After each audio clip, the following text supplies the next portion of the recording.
Welcome to the first installment of the Craft webcast series, where we'll be talking to leaders in visual storytelling, editorial, and brand publishing.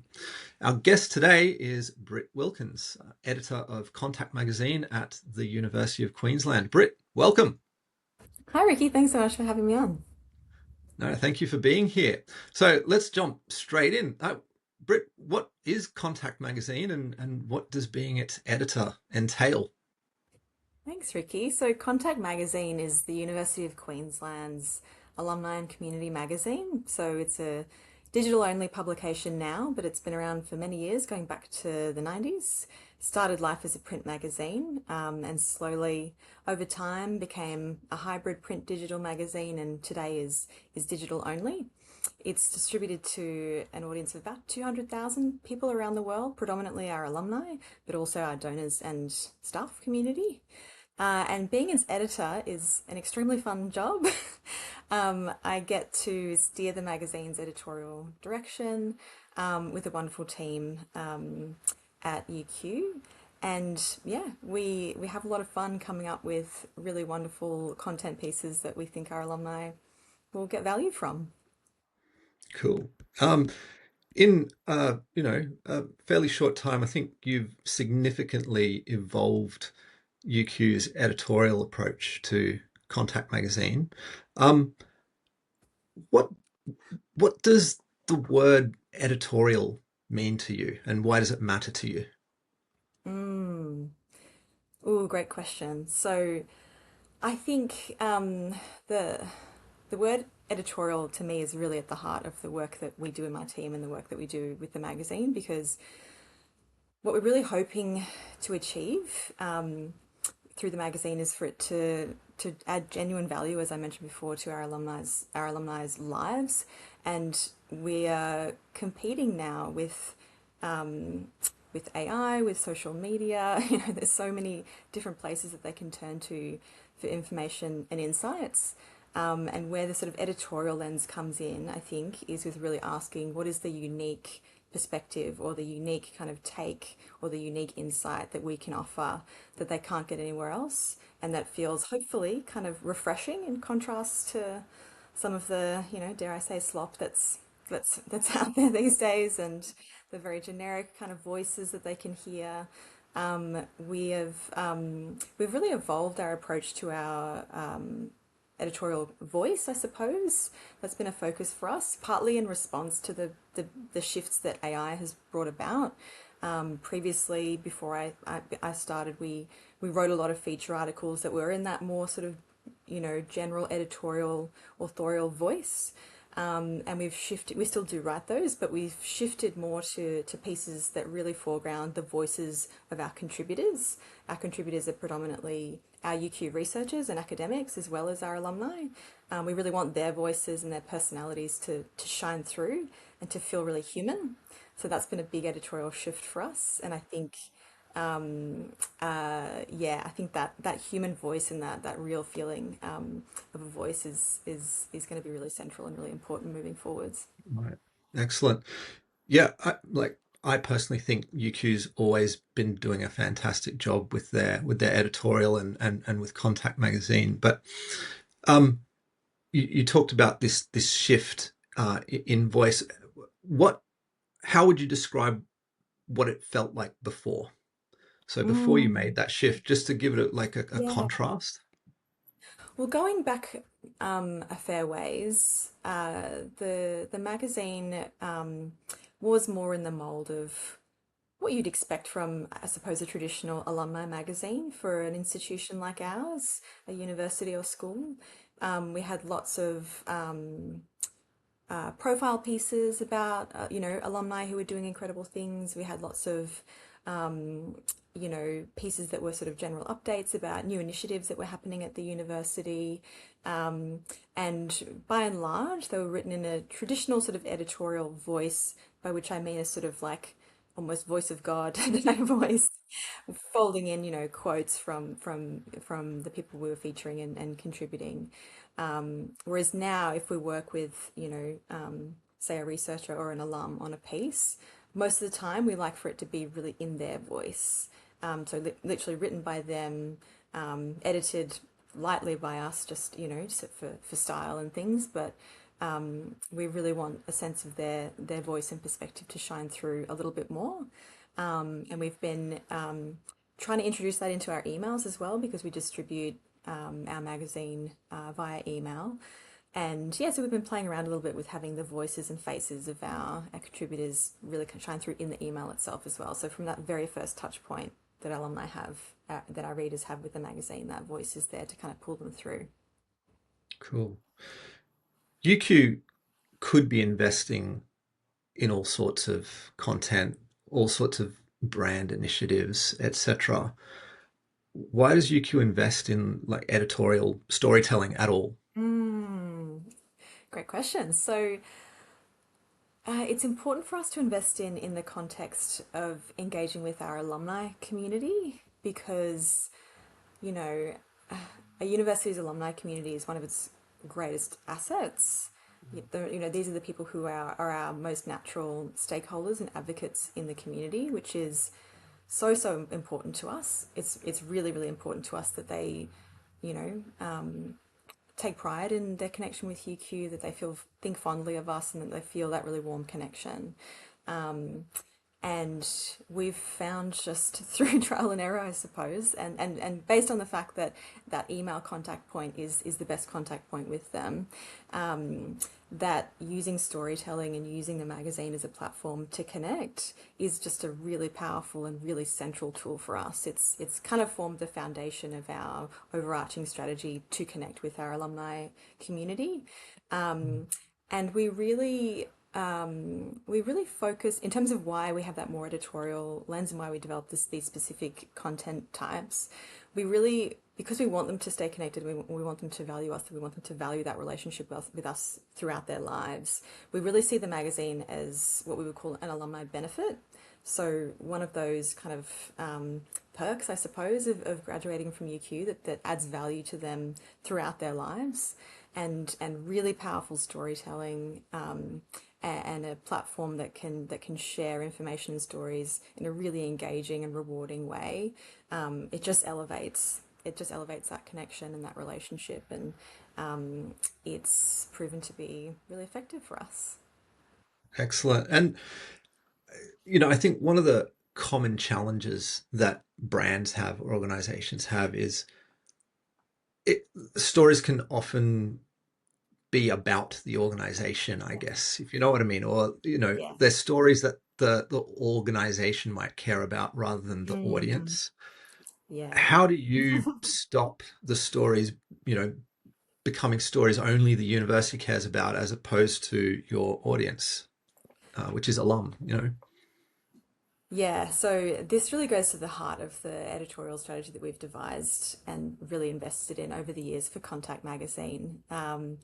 Because, yeah, that traditional mold of an alumni magazine that I was talking about before really does foreground, what the institution hopes its community really cares about. And really, in the ideal scenario, if someone's got such a deep, profound, and warm relationship with the institution that they just want to hear everything you have to say, that's great. And obviously, there are a few people in the community who feel that passionately, and that's wonderful. But for the vast majority of people who graduate from a university, they have a warm feeling about it. They have a warm connection.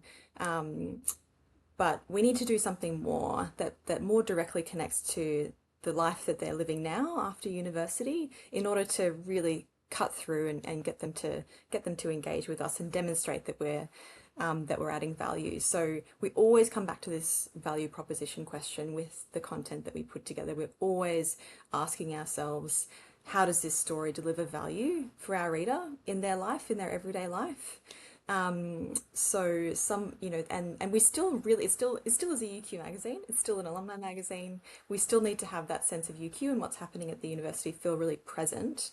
But we've kind of flipped the script and put that reader centric lens on everything. So, just as a recent example, this year the School of Commerce at UQ is celebrating its 100th anniversary, which is a really wonderful milestone. And they reached out to us to see if we might be able to do a feature for Contact about the anniversary. Now, the School of Commerce is done extraordinary things in its 100 years, and it's a milestone that's absolutely worth celebrating. But in order to really put that value lens on that story, what we did was we said, hey, you've got alumni of the commerce program who have gone on to become amazing business leaders.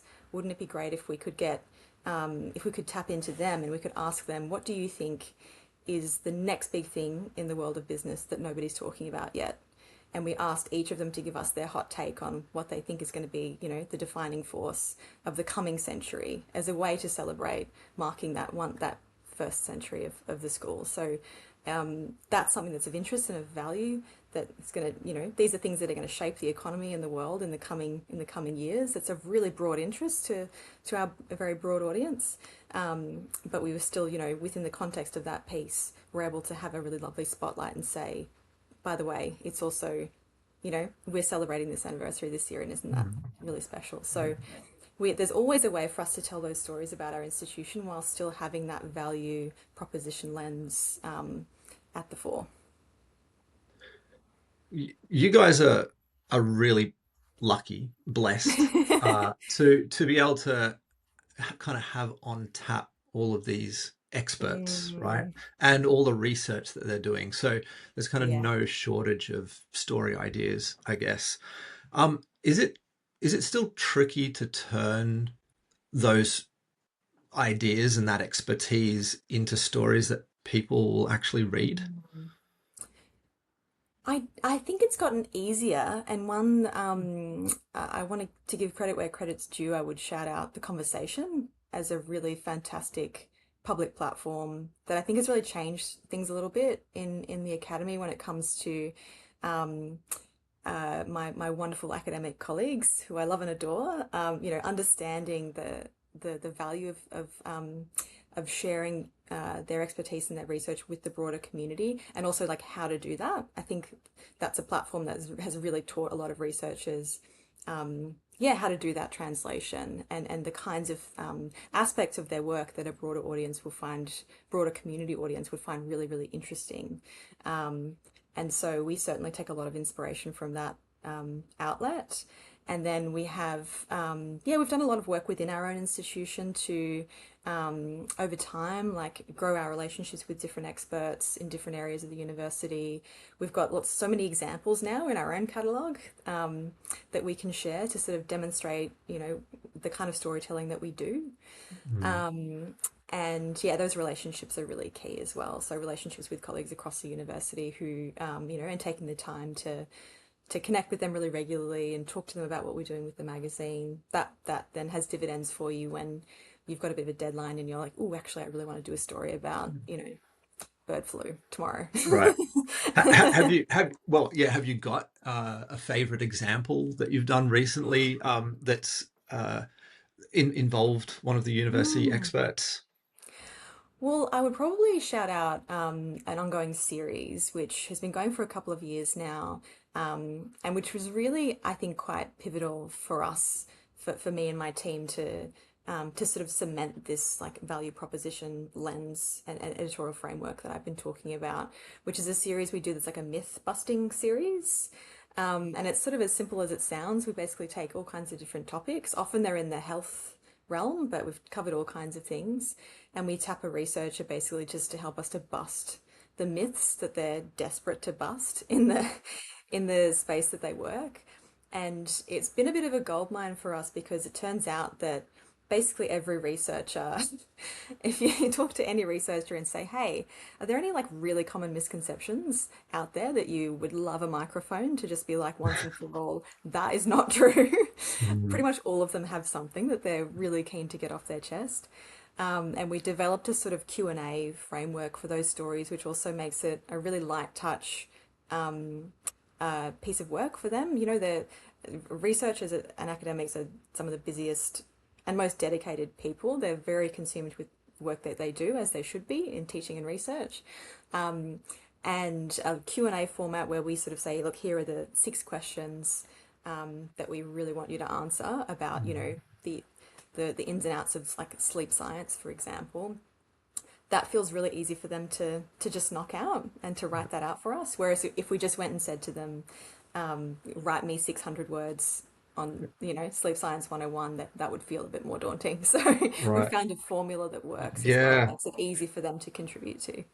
That's so clever, the way that you've like framed that, because yeah, I can just imagine, experts saying, no, it doesn't work like that.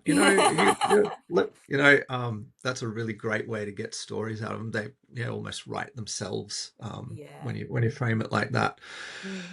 So I think we kind of touched on this a little bit earlier, but I think it's really important, and you guys, this is an important part of the way you guys operate. So I want to touch on a bit further. Mm. Um, we caught up a few weeks ago, and so I know that you and your team are always asking, like, why would the reader care? Mm. Like, can you talk a bit more deeply about like how that shapes your editorial choices? Yeah, so it is so easy, as we were saying earlier, to come to fall back into the mold of, share, sharing pieces of content that really are just like, we really want people to know this, or we really want to share this, or we really hope that they care about this. And we always pull ourselves back to, how is this relevant, to the average alum's life, and what value does it add?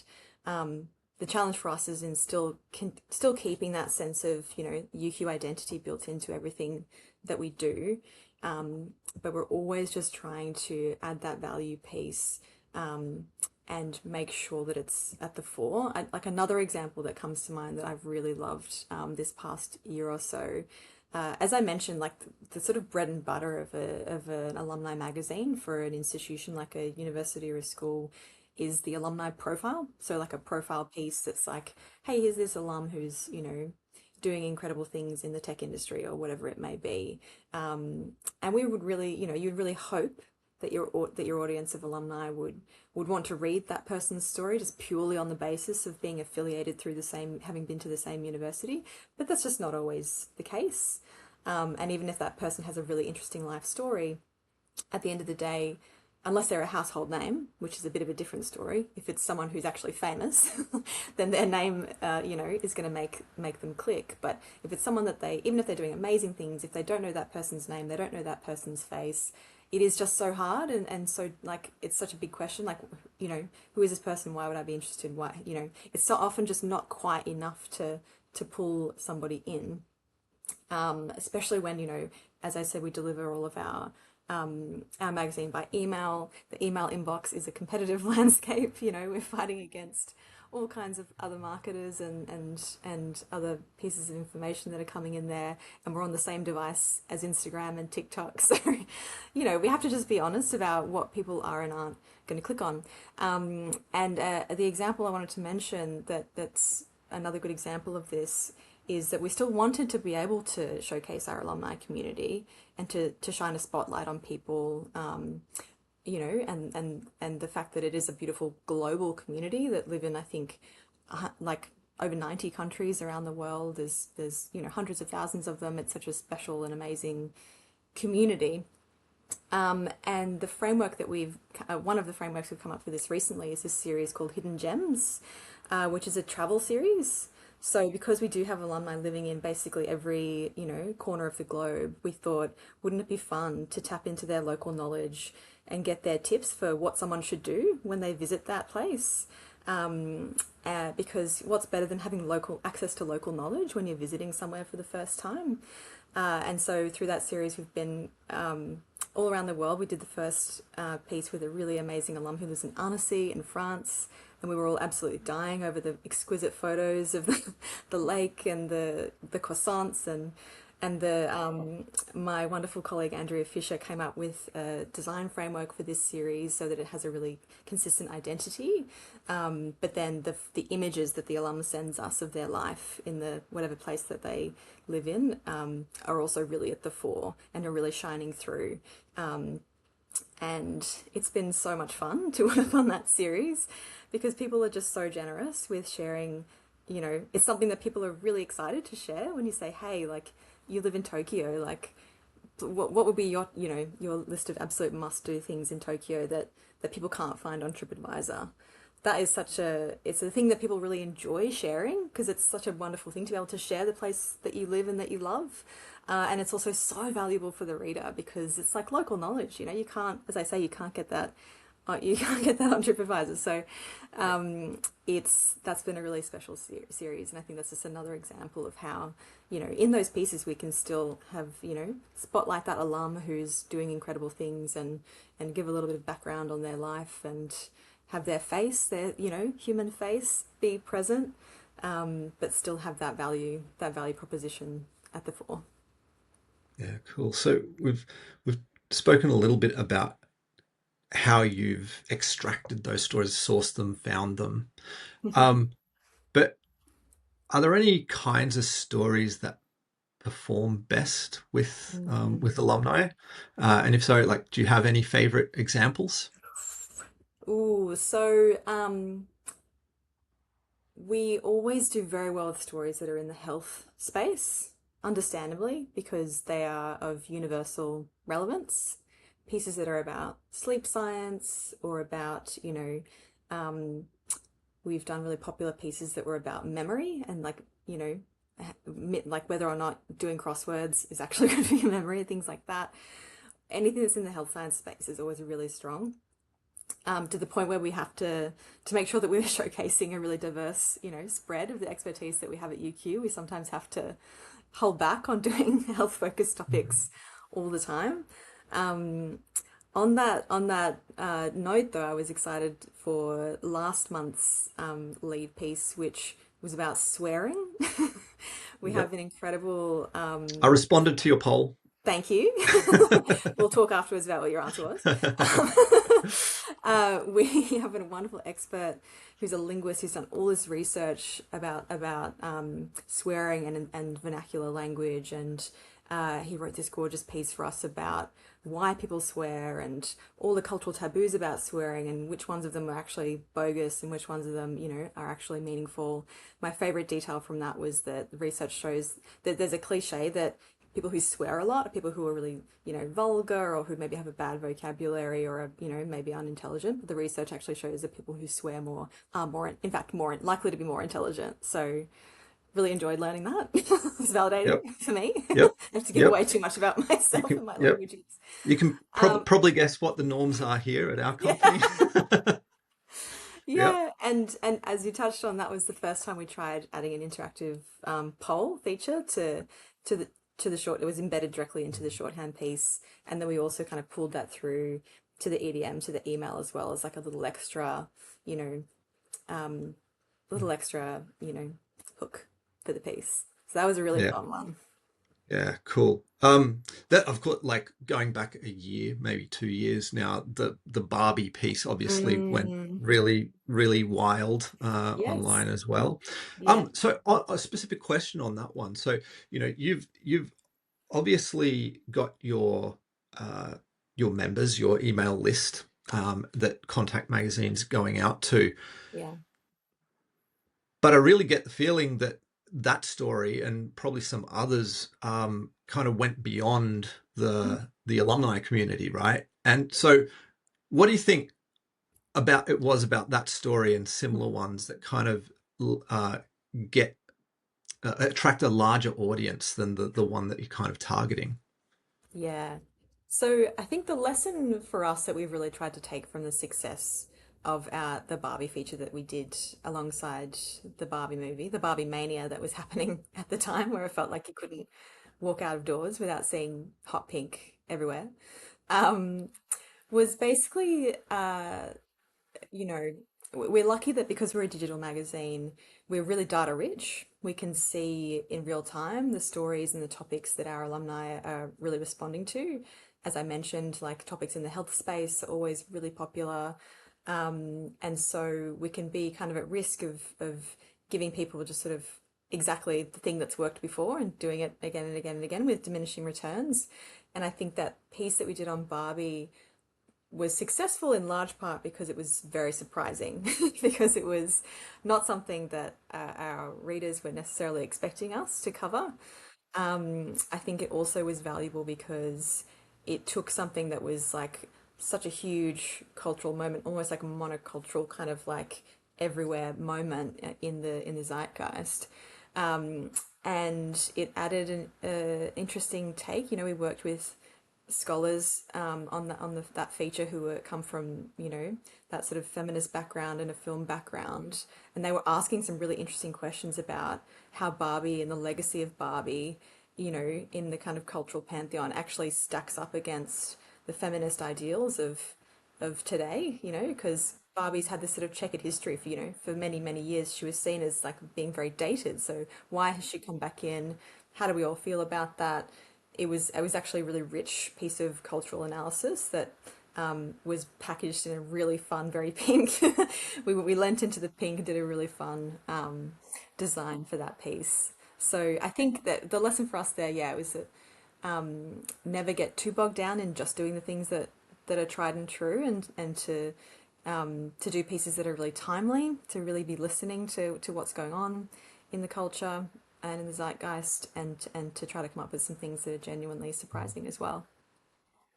Yeah, I think that expert kind of spin on it probably had a lot to do with it, and the fact that Mm. you know that it looked really good as well, because you can imagine that every brand out there was jumping on the Barbie bandwagon, but you know, very few of them would have got the virality that your story got. So Yeah. there's definitely something about the way that you guys produced that story and distributed it that kind of contributed to its success, right? I think another lesson there is to really commit to the bit, because we my some of my wonderful colleagues in my team actually created like a UQ Barbie.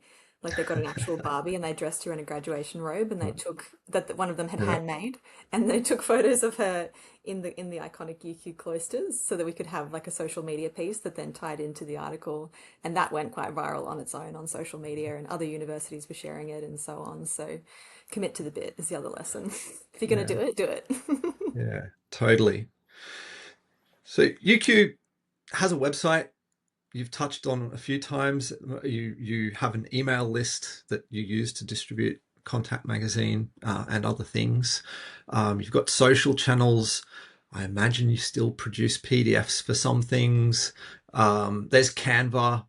You've got AI tools galore out there now. Like, why isn't any of that enough to do the kind of storytelling that your team is doing? Hmm. I think I would just come back to what I touched on earlier around what a competitive sort of content information landscape we're in. I think anyone who's trying to connect with a broad audience has to be really honest with themselves about that, and really think about, yeah, again, what is your unique value proposition, and what are you offering that feels really, really of genuine value. And I think for us, we want to come up with content ideas and editorial ideas that are strong in and of themselves, just in terms of the actual written piece and the concept of the written piece. But if someone's going to very generously go ahead and click on that link and be like, okay, I'll give you some of my valuable time. I will go through and I will, you know, I want to learn more. You've got me in.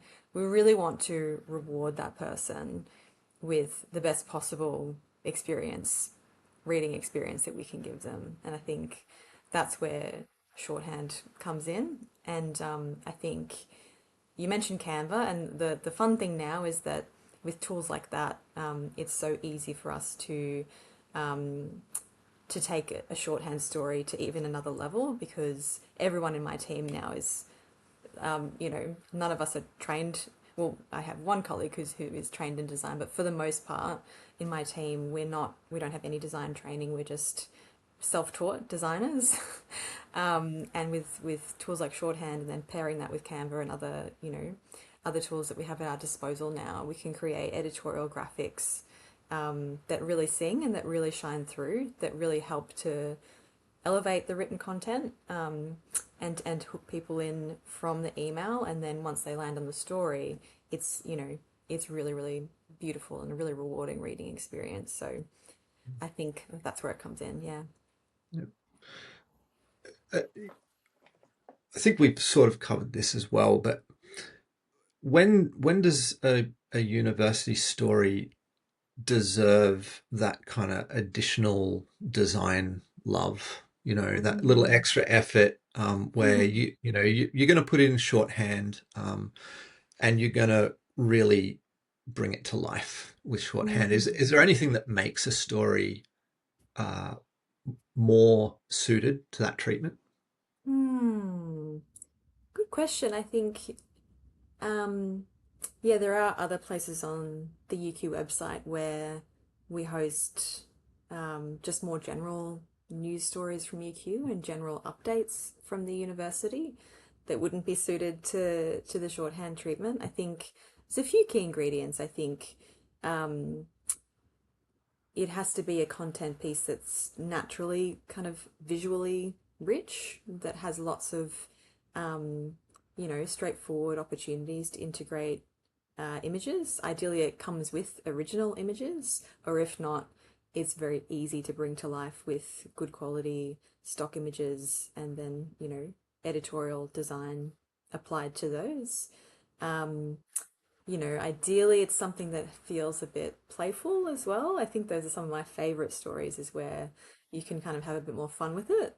Um, uh, but then there are stories that we do that are more serious, but the seriousness of those pieces is also kind of elevated and added to, and feels right um, with the shorthand application. But obviously, shorthand being such a visual medium, I think that's really key. Is that it has to be a story that lends itself to visual storytelling Yeah. specifically. Yeah. And do you guys play and kind of experiment with the way that you're going to lay out a particular story? We do, yeah. We have some aspects of our kind of story template that are quite baked in, I suppose, and branded. But we do try to challenge ourselves to put a little bit of an interesting and unique spin on basically every story that we do. We really never want our readers to get a kind of like visual fatigue. There are some ongoing series that we do where we have, consistent little visual approaches or visual touches that join that series together. But for the most part, we really try to, yeah, try to be as creative as we can with the way we tell each story, so that every single story feels fresh. Yeah. Have to touch on AI. I think Mm. you may have already mentioned it, AI and slop and all of Yeah. that. We're in this world at the moment where, you know, anyone and everyone can produce reams of content now with AI really, really quickly. Mm. I think a key part of editorial is like understanding what's worth publishing in the first Mm. place, right? It's probably the big question. It's that judgment piece. Yeah. What does make a story worth publishing, for your team? Because again, Mm. I think you guys, you're not using AI to come up with those ideas necessarily, but you have no shortage of ideas. No. I know that. And so how do you decide, okay, yeah, this is something that we're going to lean into and develop to a full story? Yeah. Well, we really try to. I'm really blessed with a wonderful team that I work with. So we have a dedicated marketing communications team at UQ that is just focused on the audience that the magazine is for, so the alumni community and donor audience. Um, and that whole team is comprises the sort of editorial group that contributes to the magazine. And everyone who's in that group comes every week with really creative ideas for stories that are often inspired by things that have happened in their own life. And the memory piece I mentioned before was inspired by someone in the team who'd noticed that their mum was doing crosswords obsessively, and in the belief that it would help her, stay really sharp as she got older. And that colleague was like, I wonder if that's true. Let's check on that before you spend another, 100 hours of your life on that. Another example is I have a colleague who sneezed at her desk and then realized, I have a very unique sneeze, and actually, everyone has a really unique sneeze. Why do we all have like a signature sneeze? Like, what's going on with that? And sure enough, we had a UQ researcher in respiratory health who could answer that question for us. A sneeze So I expert. think it's precisely. So I think if you have a really warm kind of, group environment in the workplace, you can work together to generate those fun, creative ideas. And Mm. if they feel really relevant to you in your life, and if you feel like you haven't heard the answer before, there's probably a pretty good chance that it's a unique piece of content that is going to have some cut through. Yeah, cool. And how do you go from one of those, crazy ideas to uh like what are the invisible steps behind Mm. creating a polished editorial story? Yeah, well, it starts with the kernel of the idea. Sometimes it's just a really fun, creative idea that's come as those examples I mentioned. It's just sort of come to us from life. Sometimes it comes from the headlines, or there's sometimes it comes from sort of more of an institutional imperative where it's like, here's this really important initiative that UQ is working on, and we really want and need to share it with the university community, including our alumni. So, what's a really interesting, engaging way that we can do that? So then we go through that process and we workshop, different ways that we could approach the content that would really maximize that value for the reader. And we have a few, as I've touched on, a few different series and things that have a ready template for us to use that we can draw on and dip into. And that makes it really swift to get it through to publication. Other times there's a bit more creativity and brainstorming involved there and finding out, what is the most interesting and valuable way for us to tell this story and to share this piece of content. And we also have to make sure that we've got someone who can actually tell it. So sometimes we have some pretty harebrained ideas, and of course every so often, we rarely, I have to say, but sometimes there is a topic that we come up with that we want to cover that we can't find a UQ expert for. I'd say that happens maybe twice a year, which really speaks to the breadth and depth of expertise that you have at a leading university, and that we're so lucky to have access to. But if we find someone and that person's available and enthusiastic to work with us on a piece, then we go through a drafting process. Then we get their content back. Then we go through an editing process, just making sure that we've applied our style and that it fits with our audience's expectations. And from there, once we've got the content, we can pull out, what's going to be the strongest sort of headline and leading text, and then we get to the really fun part, which is design and how we can lay that story out in shorthand and really bring it to life, and find that nice balance of, using all the beautiful interactive features that we have in shorthand without overwhelming the content, and really still having it be a sort of smooth and fun read. Mm. Yeah.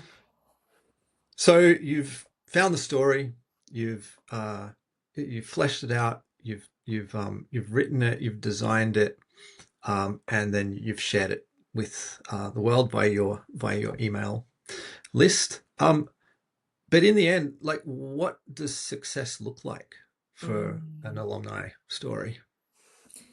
Yeah. So we we have a growth target every year. So we do want to make sure that we're growing our engagement. So it's not a massive target, it's a sustainable, I'll call it sustainable growth target. So we do in the long term want to make sure that every year we're expanding, that connectivity, we're expanding that reach and building those relationships with our alumni. But I think success also looks like a publication that, more so than just people clicking in, people actually want to participate in and to be part of and to see themselves in, both in terms of our researchers and experts who contribute to it, but also to our alumni community. One of our favourite pieces is a series that we do every year on Valentine's Day called Love at UQ, where we tell UQ love stories, and it's always just the most unbelievably heartwarming content. We get submissions from alumni from, again, many who are here in Brisbane, but many who have gone on to live all around the world, but they met their partner on campus. And it's just such a special thing because obviously the university's, you know, primary purpose is to educate, and all of these individuals came to UQ for a world-class education. But I think that series speaks to the fact that the university experience is a lot bigger than that. They're such formative years of your life, and you meet lifelong friends, and so often people meet, the person who's going to be their partner for life, and it's so special to us that people want us to tell their story in that way. Hmm. And they share old, beautiful, old vintage photographs of themselves Yeah. outside the Forgan Smith building back in the day, and all gorgeous, anecdotes about how they met, locked eyes in the library. It's so lovely. And it's a really fun day when we're putting that piece together. My colleague Alicia Adicott puts that together every year, and Awesome. that's a fave. Yeah. Yeah. It's a story I can relate to. Yes, no, Um, I've heard. yeah. Yeah. Okay. Final question. Um, is there anything a university comms team should stop doing if they, Mm. really want their audience to care? Mm. That's a great question. And so this comes back to something I touched on before, which is that uh, I don't know this for sure, but I don't think there are that many universities, at least in Australia, that have a full communications team that's dedicated to alumni and that's independent in that objective and that audience focus.